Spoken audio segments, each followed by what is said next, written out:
I filmed this video a little over a month ago, and it was supposed to be a normal barn vlog. However, what I didn't know then is that this would become the last time I'd ever throw my leg over my childhood horse. Not long after this video was taken, he wound up lame in his front leg. Hi! So I typically lunge him before I saddle him up, so we're gonna do that, but hi! What are you doing? I filmed this video and completely forgot about it. Little did I know, in just less than a month, he'd crossed the Rainbow Bridge peacefully. He's got his fluffy hair in with his winter coat. Groundwork was truly my saving grace with him. He was the type of horse that would test you and test you and test you. Groundwork became a way for him to start trusting me more and listening to my cues. I truly learned firsthand from him that if a horse doesn't respect you on the ground, they'll never respect you under saddle. Towards the end of his life, I started doing a lot of off-lead work with him. So when I would walk, he would walk with his left shoulder to my right, and every time I'd stop or keep going, he'd come with me. I met Patriot when I was 6 years old.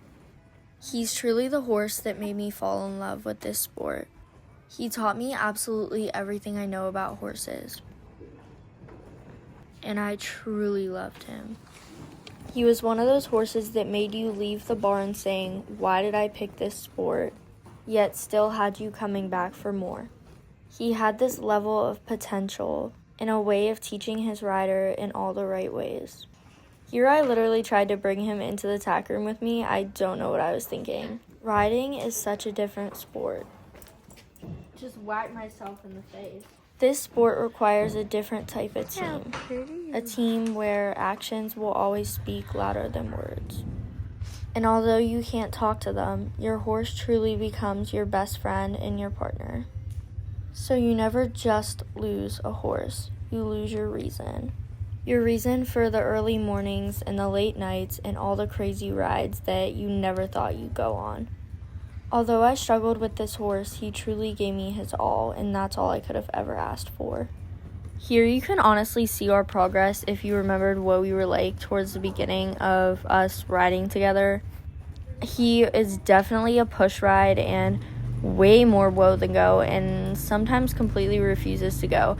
But this ride, he had an extra amount of energy. It's not filmed, but the trainer at this barn had a lesson going on the day that I was riding him. So she ended up welcoming me to compete with her 2 students. And during it, you could truly see all of mine and his teamwork pay off because we ended up winning everything. Which is super nice, but also heartbreaking knowing that we went out with all that potential.